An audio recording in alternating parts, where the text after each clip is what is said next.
Hello, Bev Jackson here.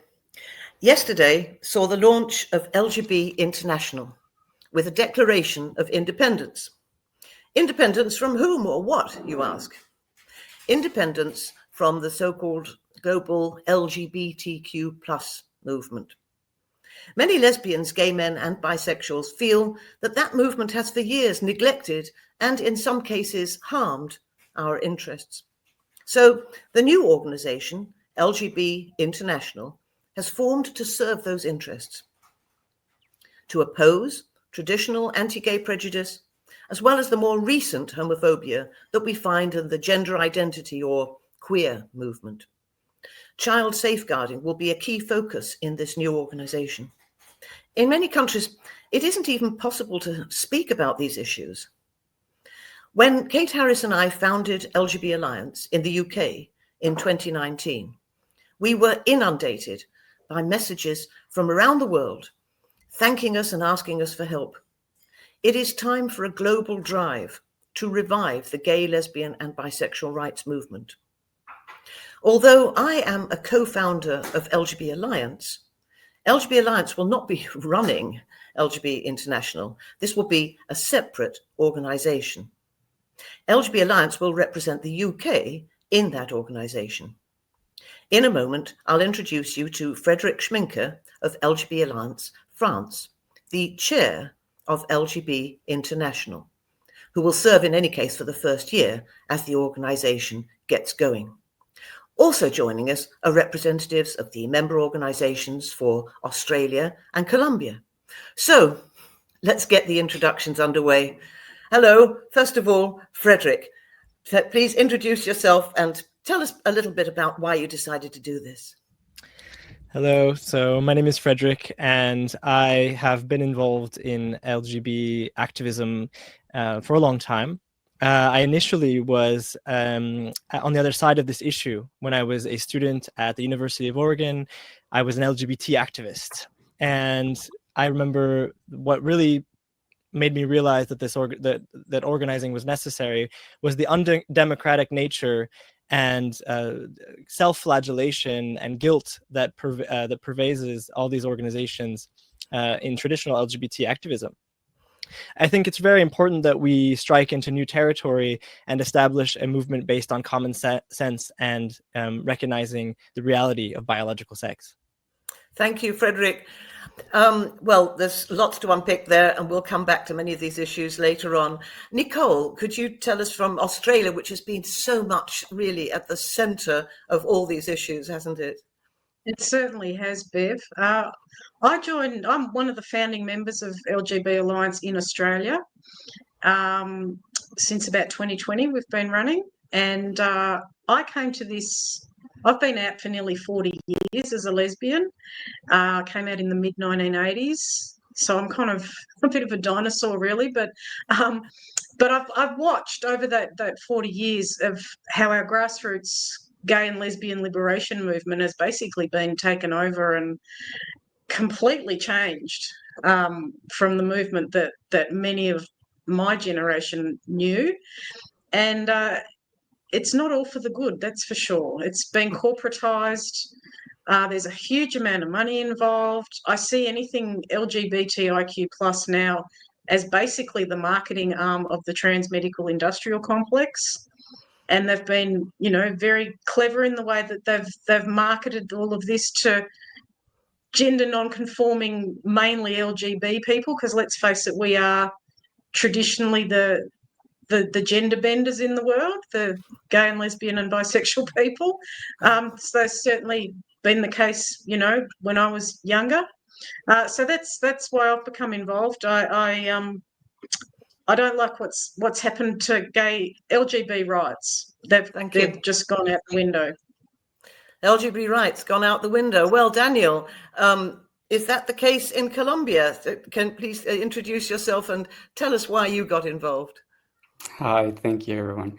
Yes, it is exactly the case in Colombia as well.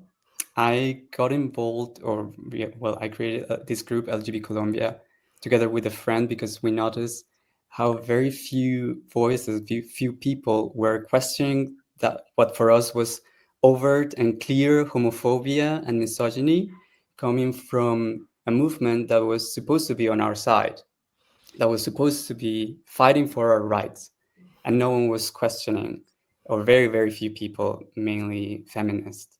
And so we thought we need to say something, we need to stand up. And I think it's very important, apart from the things that have been already said, because of the reaction of those questions, the reaction of a simple question or asking for certain clarifications of what they mean with gender identity, gender, many issues. The reaction shows how necessary these kind of organizations are, because we need to actually be able to talk about these issues, to talk about the many concerns, especially as you said, about gay youth and children. Thank you. You raise a really important issue there about freedom of speech. So I want to go straight to Nicole there, because freedom of speech, I think, in Australia is perhaps. Would you like to say a little bit about freedom of speech on these issues in Australia, Nicole? Look, we can still speak, but we're basically being told what to do. So we've applied for a single-sex exemption to the Australian Human Rights Commission so that we can have lesbian-only events. And that's been knocked back twice now through the tiers of the court system here. So we're basically being told at a governmental level that we must include persons of the opposite sex in lesbian events. We must accept that males can be lesbians, and we must accept basically anyone in lesbian space. We can no longer have single-sex space here in Australia. And the irony of this is that we can now legally marry here, but we can no longer assemble and have public single-sex space anymore. Yeah. Well, every country has its own specific challenges, of course. In some of we have, I think, 20 odd countries so far joining LGB International. And in some of those countries, they don't even have civil partnerships. That there are the traditional barriers to gay rights. But Frederick, for France, what would you say are some of the specific challenges in France at the moment? Well, France is a very particular case because we have an example of a country where the general public is very, very critical and skeptical of this nonsense, this madness of gender identity ideology. And you can see that in the comments on any video or public forum on the internet. French people are not believing this nonsense, and they're quite critical vocally of it. However, there is a section of the cultural elite who are trying to push this agenda on the French public, and we can say there's a lot of American influence as well. For example, the film Emilia Perez was which I won, believe, 2 Oscars, really pushed the agenda of a person named Juan Carlos Gascon, who calls himself Sophia Gascon. And this film was tried to be a huge success, but the ratings have completely plummeted in France. We can see that the French public is skeptical, but the cultural and political elite, especially on the left, are trying to push this agenda. So that's very interesting. Would you say, Daniel, that's true in Colombia as well? And I want to ask in a minute whether calling it nonsense is whether we should use words like that. I don't know. I think it's a good point, I think. But anyway, Daniel, would you say it's the cultural elite, as Frederick said, in Colombia, that's driving it against the majority of the population? Is that true in Colombia? I would say partially. It's partially the same. It is definitely led by an elite. We have had, I would say, as everywhere, transsexualism or certain form of that since decades. But then what is novel, I would say, is this concept of gender identity that is innate and subjective. So that part, yes, of course, is led by an academic elite. But in Colombia, what I would say happens also in many parts of Latin America is that it is not a topic at all in society. We have so many other issues, economically, socially, that those conversations are not relevant for the political discourse at all. So and actually we already have self-ID, I think precisely because of that, because it's not a topic of the common opinion, like the public, and they can pass laws and laws without further debate or without anyone noticing. Now we have 2 bills that they want to pass, and they're quite ambitious, and I would dare to say dangerous as well. Sorry. And what could you just tell us what those 2 bills are? Of course, one of them is ironically against conversion therapy. So what they're planning to do actually with this law is to protect the new form of conversion therapy that is so-called gender affirmation care, and prevent any form or any form of experimentation or any like alternative therapy to those kind of distress or gender discomfort of youth. And the second bill is, I don't know how to say in English. It's probably could say a comprehensive law for trans people, and it tackles so many fronts because they want to have quotas, subsidies, and a lot of benefits only on the basis of someone declaring a trans identity. So, and also apart from that, they also will penalize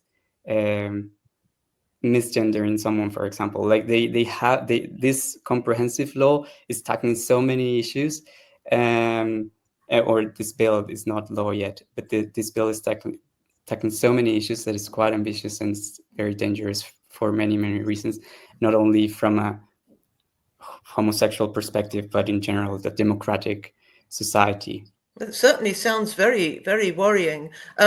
These conversion, anti-conversion practices, bills, which are being introduced around the world, it's always very difficult to explain to people why we oppose those bills, because conversion therapy or conversion practices are obviously horrible. Nobody wants anybody to be converted into anything.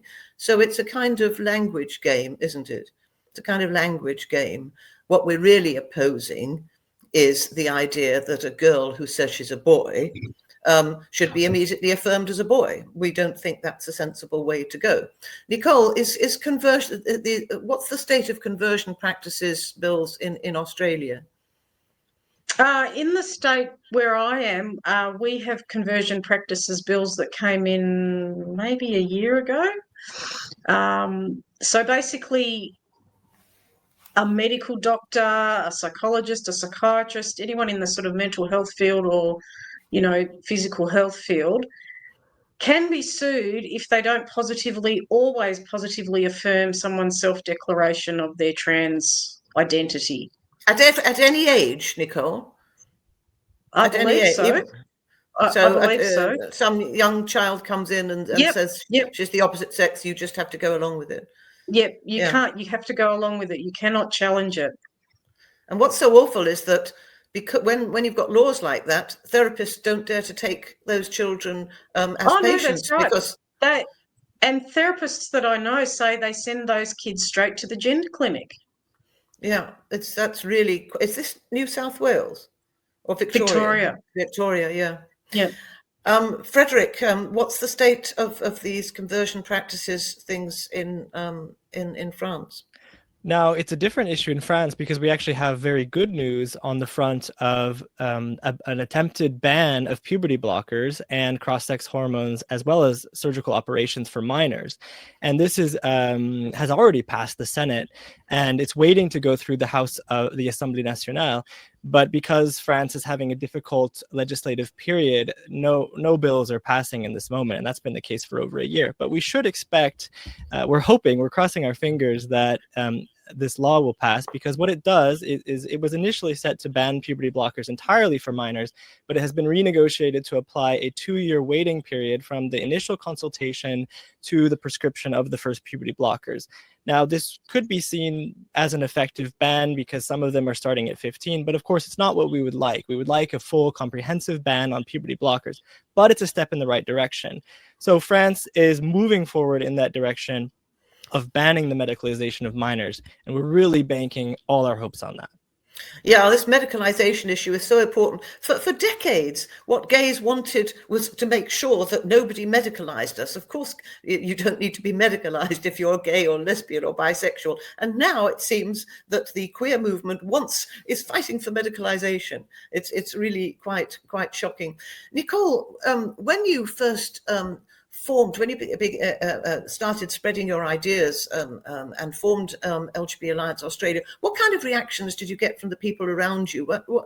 Have you had hostile reactions or mostly welcoming? What's it been like? Within my own circle, it's been very positive. But I think particularly like the LGB organisations, of course, it's been very negative. Yeah, they think we're bigoted transphobes, basically, rather than concerned citizens that we are, watching the vast majority of same-sex attracted young people being put on a medical pathway. Have you got any anecdotes to tell us about your experiences in Australia in trying to get these ideas across? Well, the main one's probably the legal cases that we're working on in trying to get the single-sex exemptions for lesbians in particular. Gay men can get single-sex exemptions because they accept trans men, so that you only have to look like a man, you don't actually have to be a man. Lesbians are saying, we just want lesbian space, and the Australian Human Rights Commission are saying we can legally discriminate against straight women, gay men, heterosexual men, bisexual men, straight women, but we're not allowed to legally discriminate against trans women. So, we admit that, yes, we want to be discriminating. Lesbians are discriminating. We are, only attracted to other women. We're not interested in males who think they're women. It doesn't mean we hate them. It just means that, we want to be respected to have our own space. This brings up, again, it comes back to language, doesn't it? That this word inclusive always grates on me, because homosexuality is not inclusive. It doesn't include it's not. the opposite sex. So we do say, of course, homosexuality is exclusionary, as it should be. So is heterosexuality. It's exclusionary. There's nothing wrong with that. And we don't all have to include everybody in everything. What about the language issue in France? Because I'm not sure whether the French language has been sort of messed about in the same way that the English language has been. With how is it, Frederick? Absolutely. Well, it is. There is, I believe, the National Academy of Language, French language, which tries to keep. I believe it's called that. They try to keep the language very pure and unchanged. Of course, we have examples of adopting American slang or American words, as well as the new gender words. For example, there's the pronoun they in French would be, it's not il, it's not elle, it's il. Oh, so yeah, so it does exist even in France, but it doesn't maybe work as well as in English. Well, it doesn't work in English either, does it? Well, not really. Well, there's a they. Has anyone left their hat in the cloakroom? You can say that, but anyway. But what about the word inclusive? Is that a problem in French? Well, the idea of forced inclusion is definitely a problem. But yeah, if you mean in regards to men in lesbian spaces, yeah, the majority of lesbian, a vast majority of lesbian parties will say we're LGBTQ plus inclusive, and if you don't accept that, then you don't have your place here. So it really is, it's kind of a diluted lesbian scene, whereas the gay scene, yeah. I mean, ahead. also that the whole, it's the irony of using the word inclusive means if you don't agree with this, you're excluded. You have to agree with it. You have to agree that some men are lesbians. Otherwise, you know, you're out. And that's why inclusive it just makes me go, I don't like it. How about you? What's my favorite Spanish joke, Daniel, is the fact that there's two words for non-binary. There's a no binario and no binaria. I think that's just wonderful, isn't it? Yeah. So how's the language issue in Spanish? As in French, we also have those kind of like accommodations for the neo pronouns. But I would say it's a very, as everywhere, it's a very niche topic. Like, of course, and people could be very how to say, chill with it. Like they don't mind. Some people, some are very resistant to use it. But it's been spread across the whole Americas, this new concept of okay, we need to use different pronouns. And something that is also funny to me, at least, is that since in Spanish we have this masculine and feminine, the masculine has been traditionally the generic plural. So to refer to people, to everyone, men and women, we use the masculine generic. I don't know if that's a proper word in English, but anyways, we use masculine. And this is so interesting also to me, that they claim this to be progressive and inclusive, while what they are doing by introducing these new neo pronouns is again erasing women from language. So now there is, I would say, the most inclusive way of using those pronouns is to use a generic feminine instead of the generic masculine, or creating a new one, because it's still not acknowledging women. But anyways, that's also a topic for linguistics. And I think sometimes we really do have to talk about language. But how about what we came across at the beginning? Somebody said nonsense.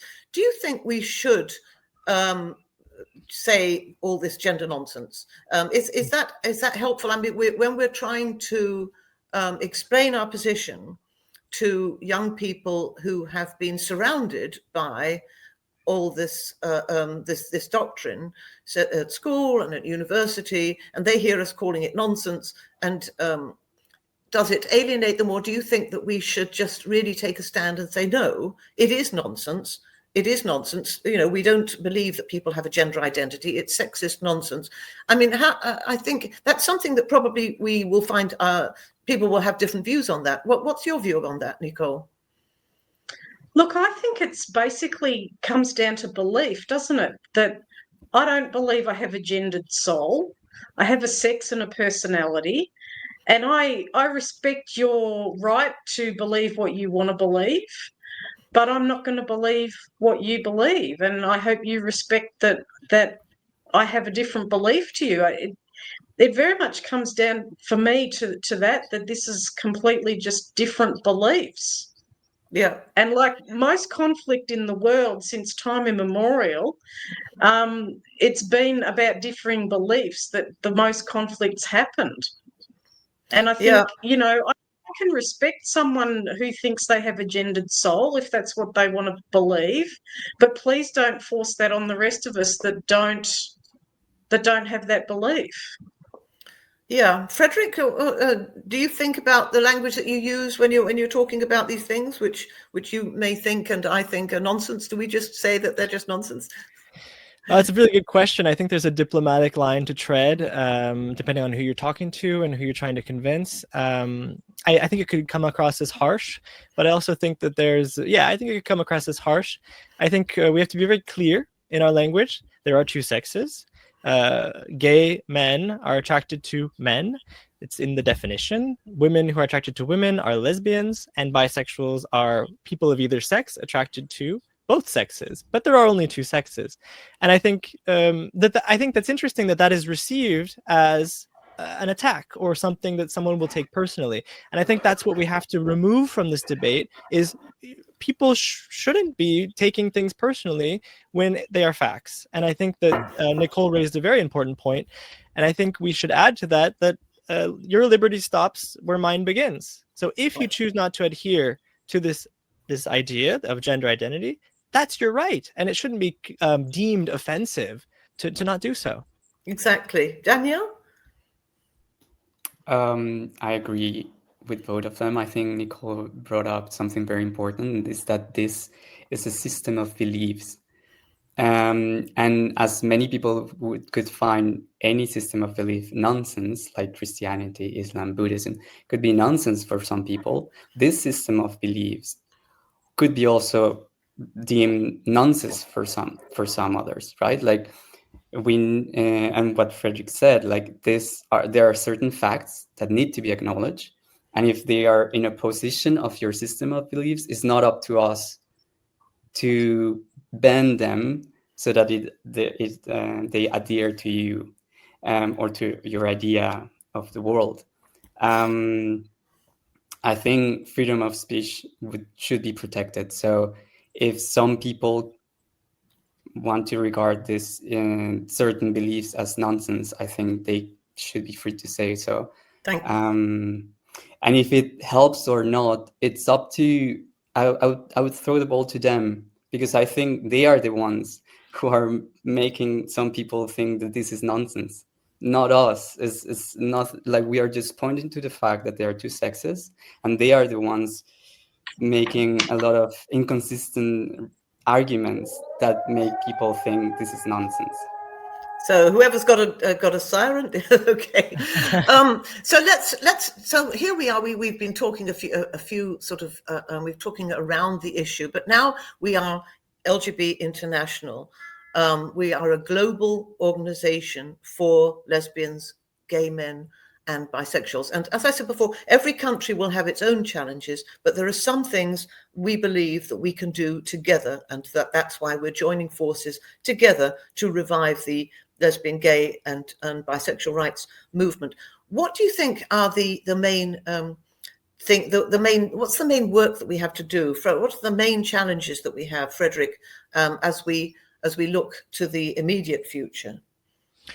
Well, there are a number of challenges, and I think the most important is that we have to reclaim the soul of the gay rights movement. For too long, we've had a movement that is based on undemocratic means, silencing of dissent, and created an incredibly toxic atmosphere that no activist wants to be part of. This really is a question of basic dignity, and we are at risk of losing our rights or even the meaning of our movement. I think it's very important to focus on key issues rather than the gender identity ideology. For example, homosexuality is illegal in around 64 countries in the world, and Burkina Faso recently added itself to that list on September 1st, 2025. So this is an international issue that affects gay men, lesbians, and bisexuals. And this is something that international organizations should be taking on, rather than the idea that we should be pushing drugs and medication on gender nonconforming or future homosexual youth. This is absolutely a tragedy, and that would be a very important issue to push for as well. Yes, I think certainly once LGB International has enough resources, then helping gay and lesbian and bisexual people in those countries must be a priority. I think we must try and help those people. We don't have any members from those countries yet because it's extremely difficult. I mean, we had somebody from Uganda over a couple of years ago, and we can't even show that video anymore because it would be dangerous. I mean, so what do you think, Daniel? What do you think are the main challenges, the main work that we should be doing as LGB International in the immediate future? Well, I think to tackle those kind of still very prevalent cases of homophobia around the world. We need first to, in our countries, separate ourselves from this narrative of gender identity and focus on the real issue of homophobia. And for example, in Colombia, we are forced teamed with them. I think everywhere, but yeah, in Colombia, we're forced teamed with them. And now we are obviously getting some backlash because of quote unquote the nonsense, and that they're putting it on us while we are completely like our experiences, our what we demand and our rights have nothing to do with those issues of gender identity or How is it? transness. Do you have the problem that is particularly, I think, terrible in America, but is true in many countries, that people associate the queer movement with the left, and when we oppose it, that we're called right wing? Do you have that problem in Colombia? Yes, we do have that as well. Although again, it's not like the trans thing and also gay rights are not in vogue at the moment politically, at least in Colombia. But what I want to say as a challenge is that all those cases of violence, because we do have that a lot, like violence against not only trans but homosexuals as well, we need to start separating ourselves from this narrative so that people can also understand, so that we can actually fight for our rights and fight probably the conservative backlash that's coming. Yeah, Most likely. That's also something that many people have said to me, like they are coming for you afterwards.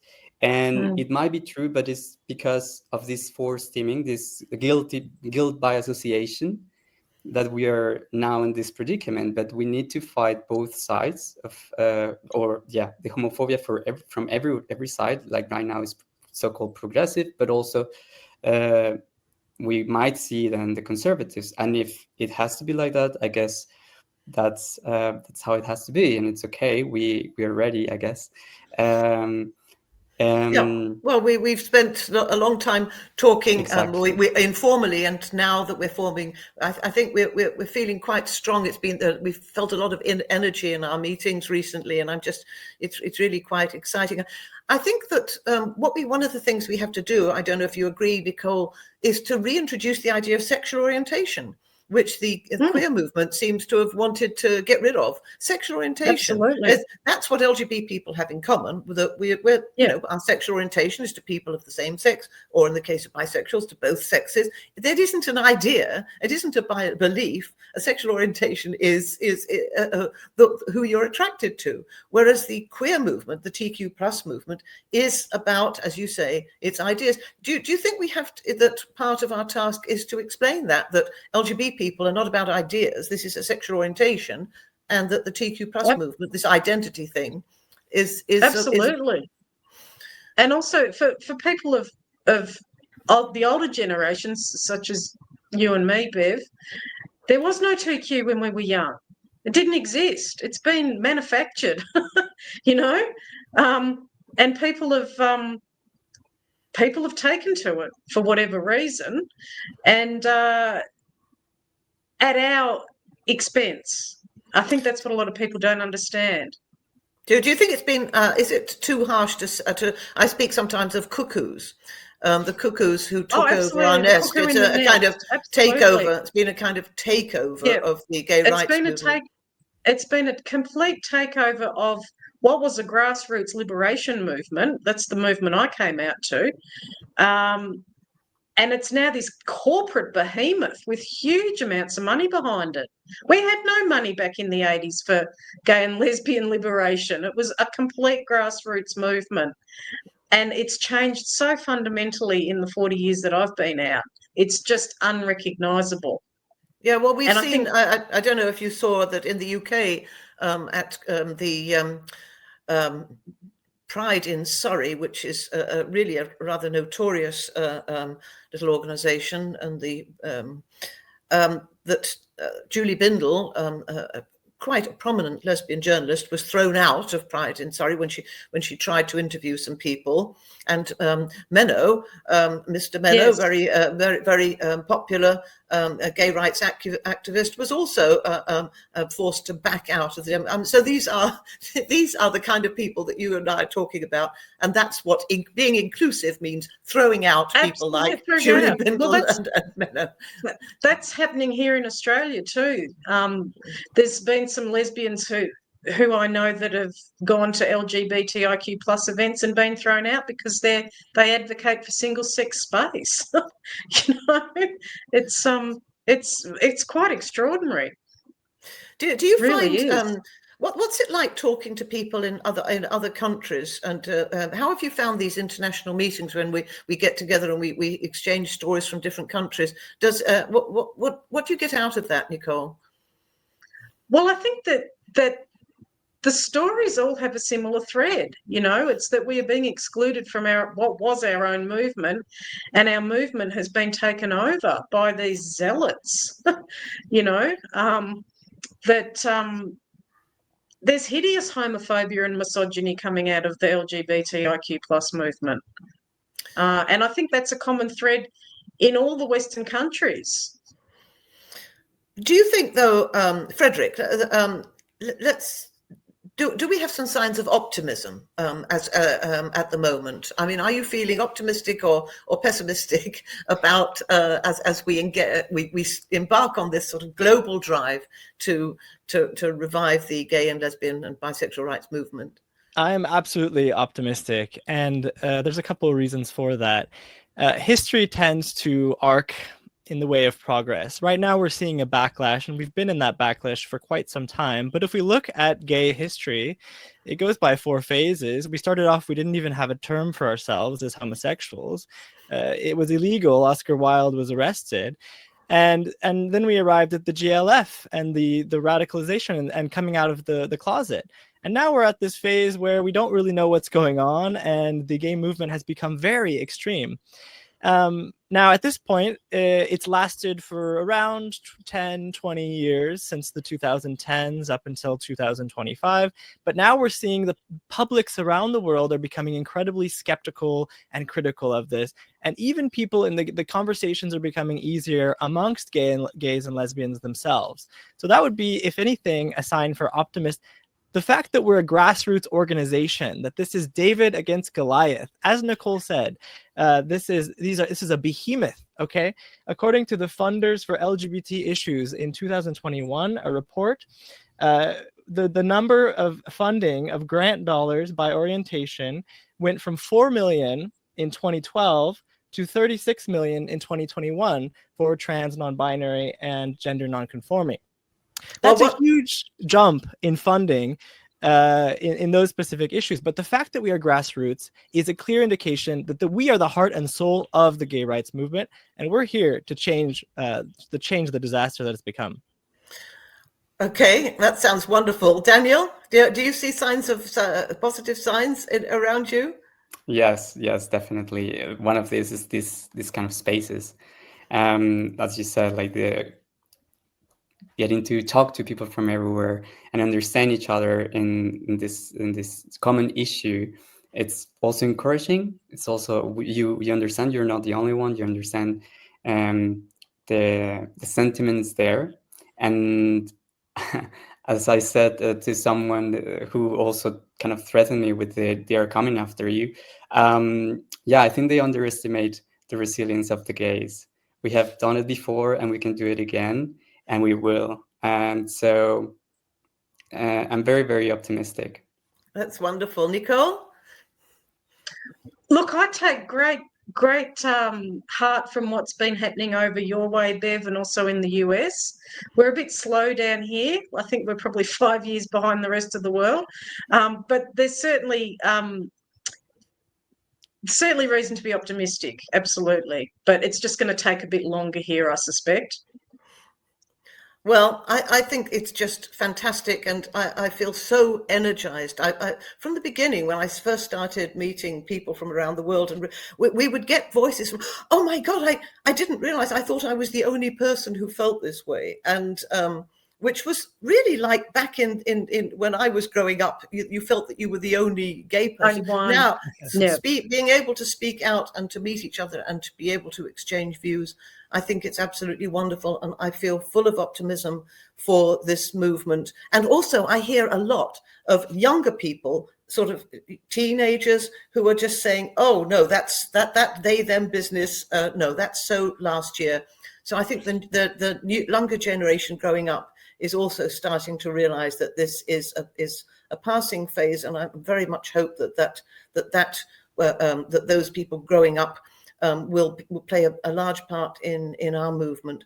I want to thank everybody for coming here, and we will be making our voices heard around the world. And to anybody, or to all those watching here, if you'd like to get involved with LGB International or support the work that Frederick and the team will be doing, then please go to the new website that we've started, which is lgbinternational.org. Should be on the screen in a minute. And I wish everybody the best of success, and welcome LGB International. Thanks, Bev. Thanks, Bev. Thank you. Thank you, everyone.